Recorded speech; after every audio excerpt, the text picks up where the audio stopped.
Ayan na, kinakabahan at halos maiyak na yung ilang mga binatilyo. Ilang mga binatilyo na nag-viral sa Facebook na gumagamit ng marijuana at hinahamon si Pangulong Rodrigo Duterte. Okay, kayo na andito dahil kayo ay nag-voluntary nag-surrender dito, tama ba? So, yung video, napanood ng lahat yun. So, ano ang naging reason? Bakit kayo pumunta dito? Kasi po unang-una po, natatakot na po kami kasi pinag-aanap na raw po. Nag-suggest na rin po yung pagpunan mga kamag-anak na sumuko na raw po kami. Kaya po, hindi po talaga alam namin. Kaya po tumakas po muna kami kasi para mag-isip po ano po ang gagawin po namin. Tapos na-realize na po namin na susuko na lang po kami. Para po hindi po pala na issue po. Doon ba, kailan nangyari yun? Ano po, last 2016 po. Month of August po siguro. Nung ginawa niyo ba yun, hindi niyo ba naisip na yung ginagawa niyo ay parang pang-i-indulto sa ating presidente at sa kampanya na ginagawa ng ating pamahalaan? Kasi po, sir, nasa intervention na po kami ng alam po ng mga oras na po na yun. So, hindi po namin naisip na nakakabot po sa ganito po. Yung video po yun para lang po talaga sa amin po magkakaibigan po. Hindi po namin alam na makahak po yung race po yung mangyayari na makalat po yung video. So ngayon, naliwanagan na kayo ng dinudulot ng mga pag-inom na yan, sinasama ng droga, hindi makakabuti para sa lahat. Naging ano nga po yun, nung napanood ko po yung video, hindi ko po naisip na nagawa ko pala namin yung ganyung bagay. Yung sa nag-upload po, wala po kami idea. Kasi po, parang hacker po yung nag-upload yung video sa Facebook. Kayo ba ngayon, gumagamit pa rin kayo ng droga? Hindi na po, sir. Ay, anong mensahe nyo sa ating Pangulo? Pasensya po. Pasensya po. Nagawa po namin. Hindi po namin lubos na isip na abot po sa ganito. Tsaka hindi po talaga kami against sa kanya. Sa totoo lang po.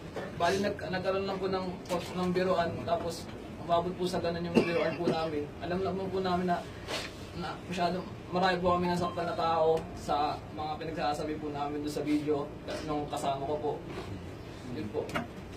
Hiningi po kami ng tawad po sa lahat kay President Duterte po. Tsaka po sa mga nakapanood po na mga nagagalit po sa amin.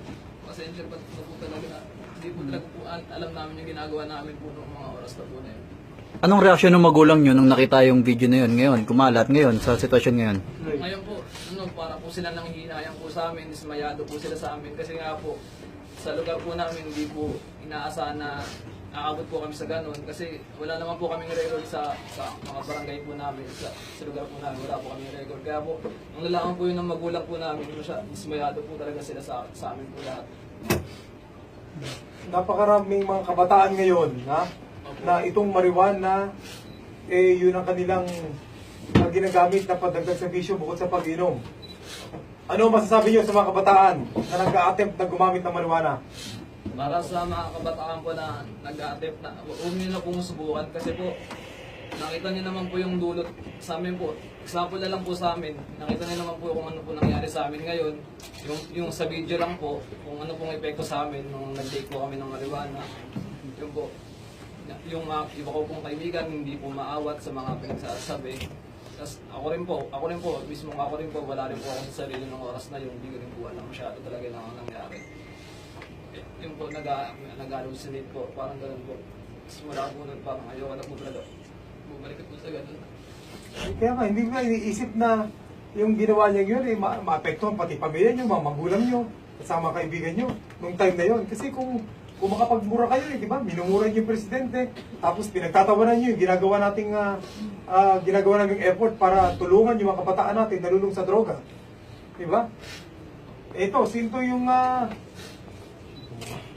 ito, kung may hawak ka pang ano, saan galing yon? Yung dala mong plastic niyo. Ayun. Ikaw, tama. Nung time na yun, minor ka pa, di ba? 20 years old na. Saan galing yung hawak-hawak mong plastic na yun? Ay, ano lang po, sir, ginawa ko lang po yan. Ano yung picture sa Doon na yun. Si ano po. Kinuha ko lang po yung ginawa ko lang po tapos pinakita ko. Kaya sila po. Nagbagamit ko. Gusto ko na nangyari. May mga tanong kayo. Ito mo, kwento mo. CCR lang po talaga dapat ako kasi puminom kami. Tapos nakita ko lang po, parang masaya sila doon. So tinigan ko po ng video.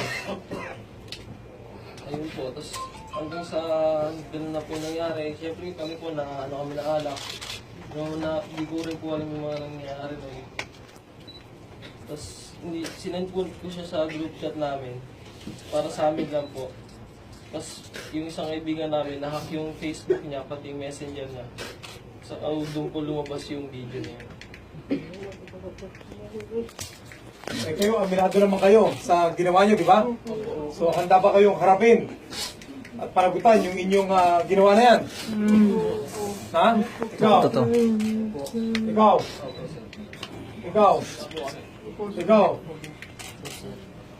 Ikaw?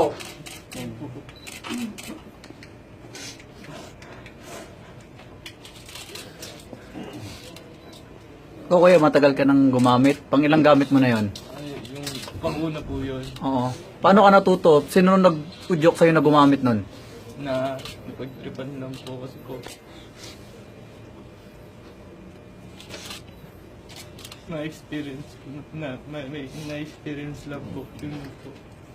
Siguro naman po gusto na gamitin yun pero nagkamali na po ako, hindi ko na po mababalikin kaya pasensya na po sa inyong lahat. Sa mga nakakita po ng video, pasensya na po. Hindi na po namin makaulit yun. Ano mensahe mo sa mga kabataang katulad mo na gustong gayahin yung ginawa mo? Sa mga gustong gumaya sa gagayahin namin, nakita niyo naman kung ano yung nadulot yung vision namin. Kaya hanggat maaari, huwag niyo nang gamitin yung vision na yun para hindi na kayo umabot sa ganitong sitwasyon. Yun lang po. Anong epekto sa inyo nito, kuya? Parang mag-ano kayo, no? Magka-apply ka ba? O yung mga tao sa barangay nyo, anong epekto sa inyo nito? Ano, mga natatakot ka? Kasi po yung mga nakakita po ng video, yung nakita po yung itsura ko, hindi ko po alam kung ano po masasabi sa akin ng tao, hindi ko po alam pag lumabas po ako kung ano po reaction sa akin ng tao. Hindi ko naman po alam po paano nilinis yung sarili ko, pero yun lang po. Yung nagawa po namin, isang beses lang po na pagkakamali yun. Sana po mapatawad niyo po kami lahat. Gumagamit pa kayo ngayon ng kahit anong Hindi po. willing kayo magpa-rehabilitate? Opo. Kailan yung huling gamit niyo? Last 2 months po. Kailan? Last 2 months. Anong ginamit niya? Rewa na rin po. Shabu, nagpaya kayo? Hindi po.